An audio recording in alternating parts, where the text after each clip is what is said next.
Hi everyone, hi friends, welcome to Coffee Break with Dr. Michele Alignay. It's another week of thoughtful discussion about family life, relationships, well-being, and even our faith. So, kumusta po kayo? Join me for the next 30 minutes this Tuesday afternoon. It's a rainy Tuesday afternoon, but we are sure that we're going to talk about something worthwhile, and that is about family strength. So please share this with family and friends whom you think might need a little dose of inspiration and reflections about family life. So good afternoon, friends. How are you? How have you been the past week? It's been a full week for many. Ako, sabi ko nga, it's a full week for me last week, but it's also a full week now. So sometimes we just have to know what we need to prioritize. So I would like to ask you, kumusta po kayo? Kumusta kayo, mga kaibigan? It's nice that you are all here that joining me this afternoon. So hello to everybody to who are joining me. I am live also in YouTube, and of course, this episode will be downloaded in Coffee Break. So hi to everybody who are watching. Uh, let's just start the ball rolling. I would like to ask you what stresses you in terms of your family life the past weeks. So lalo-lalo na sa mga buhay mag-asawa. Tanong ko sa inyo, ano yung mga bagay na nakaka-stress? Ano yung mga bagay na nahihirapan kayo? Ano yung mga bagay that it's just that hindi nyo maintindihan kung bakit nangyayari. So, can you put that in the comment section? Or sometimes in our family, no, we run into situations so parang ang hirap nilang kausapin, ang hirap nilang mahalin, di ba? May mga ganyan tayong pagkakataon. So, please share your comments. What about in your family life? Ano yung things that might causing conflict, might be causing difficulties? Because what I would like to talk to you about is actually strengths of in terms with couple strengths and in terms with the family strengths. I would like us to reflect, how have we been in the family? How have we been as a family? Ano ba yung mga bagay na dapat nating tingnan sa pamilya? Ano ba yung mga bagay na ay, meron pala kami noon. Bakit hindi ko siya makita? Maybe because when we are too stressed, pag sobrang dami ng iniisip, pag sobrang daming laman ng ating buhay, hindi natin nakikita na minsan yung mga bagay na kailangan nating gawin, kailangan na, ay, ito lang pala, parang simple. Bakit ang simple lang pala? You have to check, bakit ang simple lang, pero bakit hindi natin magawa? So friends, kumusta kayong lahat? Wait ha,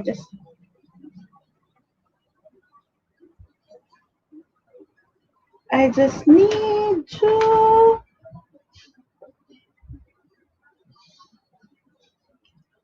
Okay, I just need to be more to look for my source on talking to you about family strengths. Madalas pag-usapan natin stress. So, wala nagko-comment sa inyo, what is this thing that's stressing you? I know sometimes it's very personal.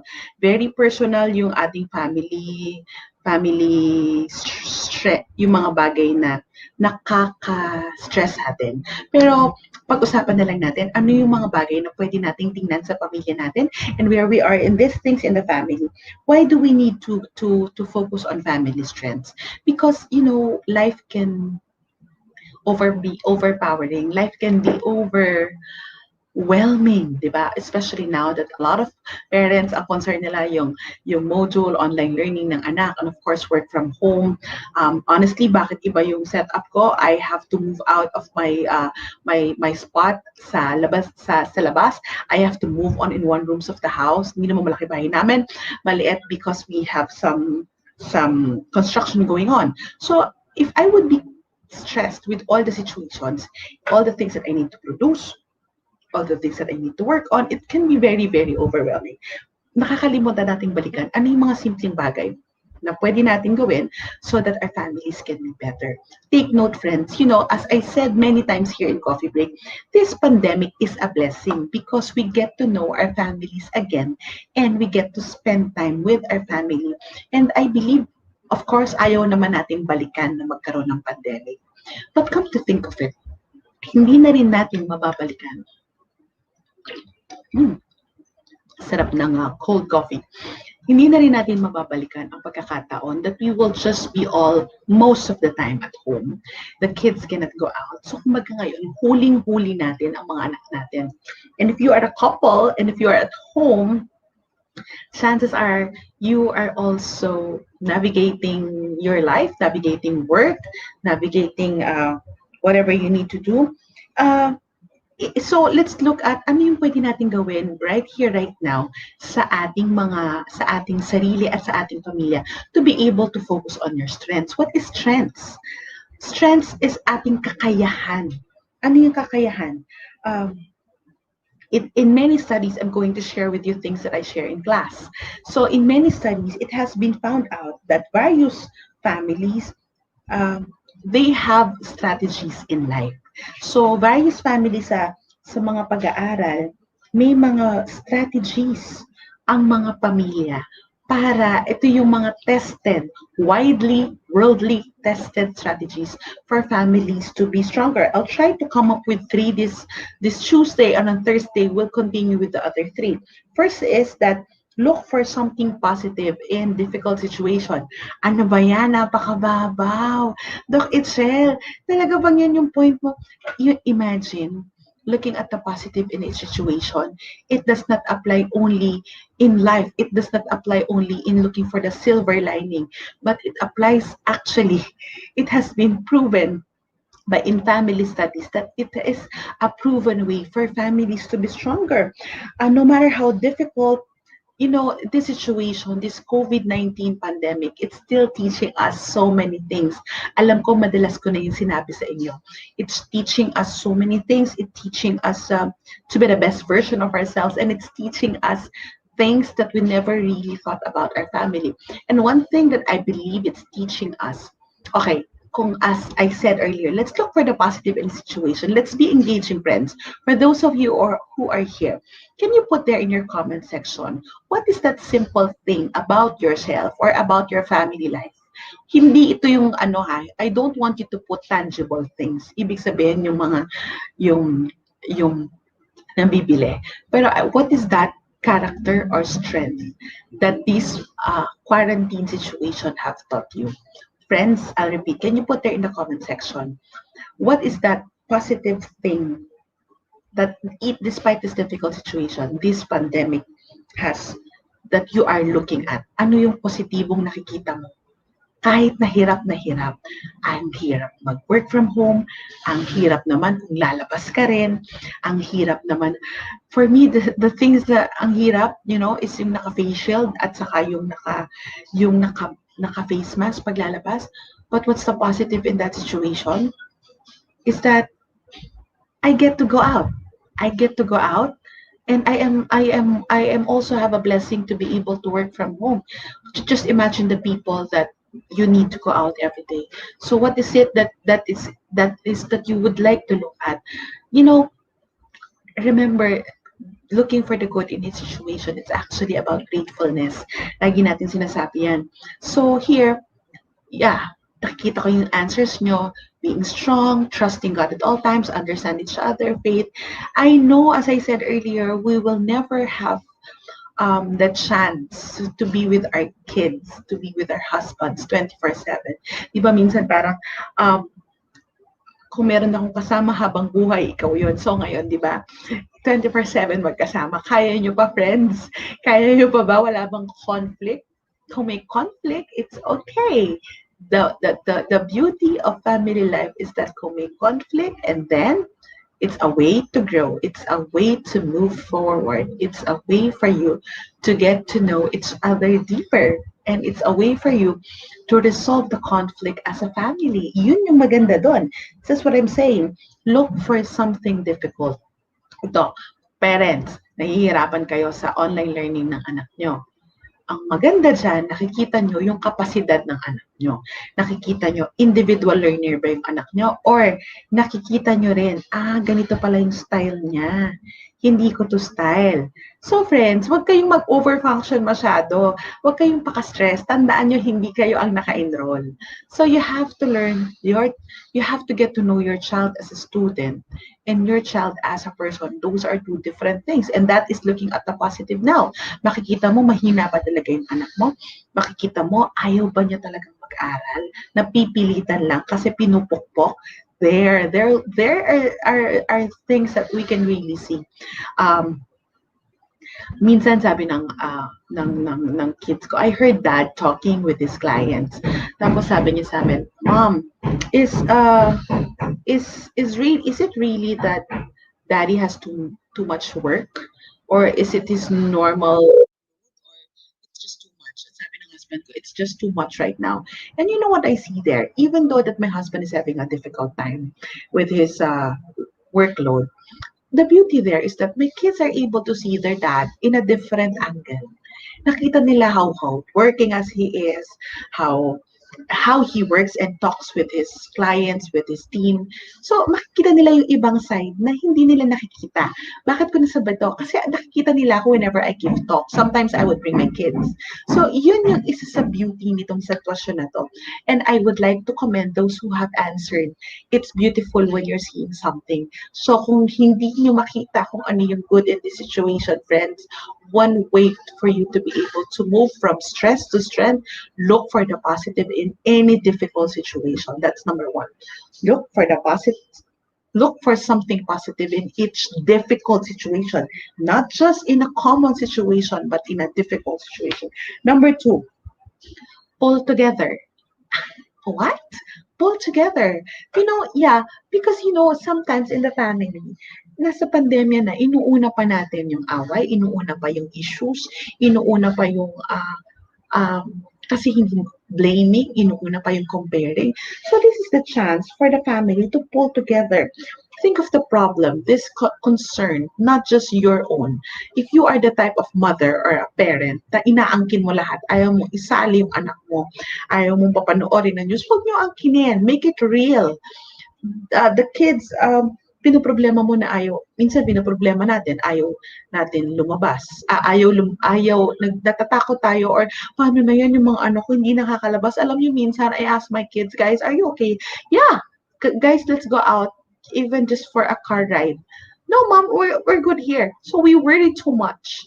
So rather than pull together, so nagkakanya-kanya tayong diskarte, it would be good for us to find a common ground na what is it that you would like to do? Is this okay for you? Pull together. Think of the problem as not individual problem of the family. Because, diba, in the family life, especially if you're living in one home, ang sakit ng kalingkingan, dama ng buong katawan. Ang sakit ng isa, dama ng lahat. So, kailangan natin na kung meron isang may concern, lahat tutulong. Yun yung critical. Kaya madami sa atin, mga kaibigan, mga friends, that you feel that the burden of house chores, let's talk about house chores, is just yours because you did not make it a family concern. But the kids are studying. The kids are busy. Yes, they may be busy, but it's not an excuse for them not to be part of the solutions at the house, especially when you have big kids. Let's make our kids not as burdens. Our kids themselves, hindi sila burden. Let's burden them with the burden of being part of the house so that the solution will be because it's out of love and your commitment to the family. Pag sinabi nila na may aral po ako oy bakit ako? May trabaho rin naman ako So everybody needs to pitch in. That's pulling together because when we bubble, uso ngayon yung mga bubble trip, PBA has a bubble, ibig sabihin, hindi pwedeng mag-penetrate yung outside world sa kanila for them to be protected. In the family life, please, pull together. Don't bubble life for you. Don't bubble only life for your kids na pinaperfect mo, ayaw mo maapektuhan, or ayaw mo na may marinig silang ibang news, ayaw mo pagawin ng iba kasi madidistract, mahihirapan. Don't bubble life too much for them. Because this is an opportunity for them to grow, for them to step up, for them to learn what the real life is all about, even though they are just at home. So tayo rin, let's not, wag naman tayong masyado mag-sanitize ng buhay all the time. What I mean by a sanitized life, yung pina-perfect lahat, yung ayaw natin ibaba yung standards natin because it's actually a way for us to pull together. And, magagalit tayo, bakit problema ko lang to? Problema mo, hindi ka humingi ng tulong because we need also the help of our family members. And that is very critical. That's the second. The first one, look for the positive in difficult situations. The next is pull together, think of a problem as not as one family member's problem alone, but the problem is a systemic problem, or all of you should do something about it. Okay, and the third, ito alam nyo, naririnig ko na madalas. Pero kailangan pa rin nating paulit-ulitin. Okay. Keep things in perspective. What I mean by keep things in perspective, di ba yung sinasabi na this too shall pass, matatapos din to. Keep things in perspective. Yung bang, while we are carrying that mindset of what positive thing we can look for in this situation, let's keep things in perspective. Halimbawa, another thing is that we are all in this together. Ikaw lang ba nahihirapan? Kasi kung minsan yung iba kung makareklamo, parang sila na nahihirapan, tayong lahat, we are all part of this. And when we say also that we have to keep things in perspective, yes, this too shall pass. This concern shall pass. But while it is not passing yet, I will not wait until the time is perfect. The conditions is perfect to do life. It will pass, yes, yung hirap. Pero, di ba ang ganda that we are making the most of what we have right now? And in the process, despite being difficult, while we are moving and grooving through being here in the longest lockdown in the world, what is beautiful there is that we are becoming a resilient and a better version of ourselves. Our family is becoming a stronger, a more knitted, and more bonded version of our family. Hindi ba yun yung mas nangyayari? So while we see things na ang hirap, let's keep things in perspective. Yes, this too shall pass. The Lord has ways. And also another thing that is good to think about when we say na this thing shall pass, keep things in perspective. There are too many things beyond our control. So I think our coffee breaker friends know that we can say that I'll let go of the things beyond me and we'll just, work on what is here. So yun yung let's work on things in the present moment while it will pass, while it is a temporary solution, but still life goes on and we move on. And the third and the fourth, see, I have still time for the fourth. The fourth, create open communication. Iyon yung pinaka-importante, friends. Alam nyo, ang isa sa medyo weakness of the Filipino family is that they keep secrets.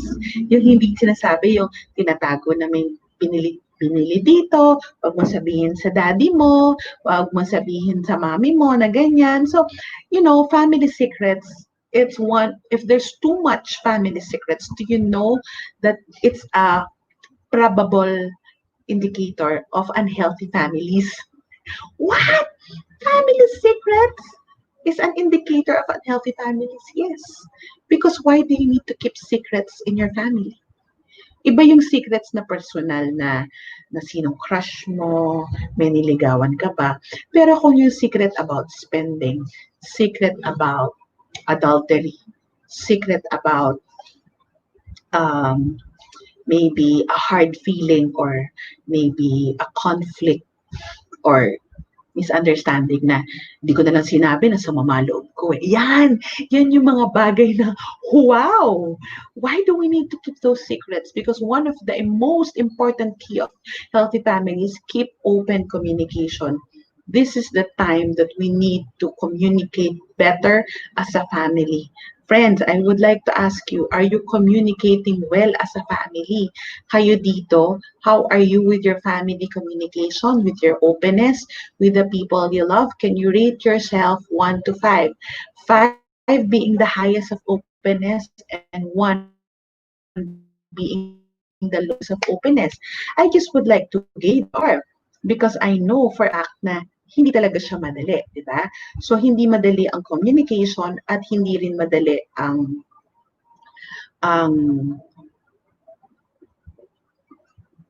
hindi madali yung open communication at hindi rin madali yung what you call this, hindi madali yung pag-open lalo na kung hindi kayo sanay. Ang madalas maging issues ng family, hindi kami sanay eh. So, this is we are threading through the pandemic. It will be beautiful if you start. Don't wait, ayaw niya eh. Start. You don't need to open up all, but critical things that's happening to you. One of the ways to protect your family members from mental health concerns is that you keep a space of openness. Ano ibig ko sabihin dito? I am not saying na dapat perfect lagi yung communication. Hindi naman sinasabi na you open up everything. It's okay if you cannot open up everything, but that level of openness happens when you are not feeling okay and you can open up to your family because you feel they will accept you and they will listen to you. That's the kind of openness that we want. Na pag ako nakaramdam ng hindi maganda, pag ako kailangan ko ng suporta, alam ko nandyan lang yung pamilya ko. Kahit ikwento ko sa kanila and I'm all like a baby and I become, I don't need to be someone I'm not. Yung sinasabi nila, let your hair down. Yung kahit na I am in my most vulnerable state, I can be vulnerable because they are my family. Because the trick is sometimes we cannot even be vulnerable to our family. Yun, friends. Minsan, mas alam pa ng best friend natin yung sikreto kaysa sa asawa natin. And I hope that in your family, if you are single, you can be vulnerable to one family member. Maybe not to all, but that's okay. But another thing is that if you are a couple, I hope you can be vulnerable to your husband because that's the critical part. And I hope, friends, that you start working on it. If kung sa tingin nyo you are judged, sa tingin nyo you are not listened to. And then be that family member that when your family members start opening up, you will be the one who listen and you will be the one to tune into them without them feeling judged. Because we don't need to be judged inside our family. Our families, one of the things that we need to look into is that our family should be our source of acceptance. So when we have created that open channel of communication, and then it means that we have accepted our family members. It means that, hey, I can tell my family kahit na mahirap, pero I can be myself with them. So, how are you with your communication? So, can we go back to our 4 points? The first point is that look for something positive in difficult situation. Friends, kahit anong hirap, kung nahihirapan ka sa sitwasyon ngayon, and then there's always something good that we can learn from it. So, as I said, I always say there is purpose in the pandemic. There is blessing in this burden. So, that's one. Something positive. So think about it that there's a blessing behind every burden. Package lang differently yan. And number two, pull together. Pull together with each other. In our families, we have each other. Pull together. Sama-sama, as I said, don't live in a bubble. Don't perfect life. Don't over sanitize life because don't over sanitize each family member. Pull together because you are one, and I hope you're pulling together on the same goal, on the same direction, and you pulling together. That's a great thing that this pandemic might be bringing you. Kung dati kanya-kanya kayong diskarte, ngayon ang magandang mangyari, isang direksyon ang mangyayari. May kanya-kanya man assignments, pero sabi nga sa Bible, di ba, we are all parts of one big body, and that is beautiful. That pulling together. And then number three, keep things in perspective. So yes, this too shall pass. I know it's not okay being in this situation. I heard from a good friend who said that this is not business as usual. It's really a difficult time. hindi siya common. But keep things in perspective. Well, this too shall pass. Yes, it will pass. Pero friends, I hope that in your family, you are making the most out of it. And you're not waiting for the perfect conditions to live a better life, to learn and to grow. And then fourth, create open communication with each other. And this is very critical because, as I said many times, communication is the grease. Quote ko yung aking favorite author, isa sa favorite author and family therapist ko, si David Olson. Communication is the grease that smoothens friction in the family. Para siyang grasa, pag may away, siya yung mag-susmoothen. Communication, there will be no, really, sabi nga naman ni Virginia said here, there will be no relationship if there's no communication. Communication is to relationship. Is it similar to life as it breathing? Kung wala tayong hininga, and then, di ba, kung wala na tayong hininga, wala na tayong buhay. So communication sa pamilya, kung hindi na nag-uusap-usap, if you cannot have your family support, and then there's no more relationship. You are just living together in one roof. You are just in a house, but not really a home, but not really a family. So that's it for our coffee break this maulan na Tuesday afternoon. I hope that we can continue our discussions on Thursday on part 2 of family strengths and friends. Ngayon, I would like you to reflect. I would leave you with this reflection. What is it that you think is your family strength right now? With all four areas and 4 points that I said, ano sa tingin nyo yung, okay, we're good with this. 1, 2, 3, 4. Alin dyan yung sa tingin nyo? We've started this. And it's a good for you to reflect and to capture it, to keep working on it. There are other areas for you to work on, but at least you have one. Hold on to it because that's where you will anchor your strength. There may always be stress, but in our family, we work on strengthening them and looking at our family strengths. Please put there in your comment section, what is it that you are stronger already? And thanks to the pandemic for making us reflect the way we are doing now. Thank you, friends, for joining me this coffee break. This is Dr. Michele Alignay for another session of Coffee Break. I'll see you again next episode. God bless you all, and thank you for joining me.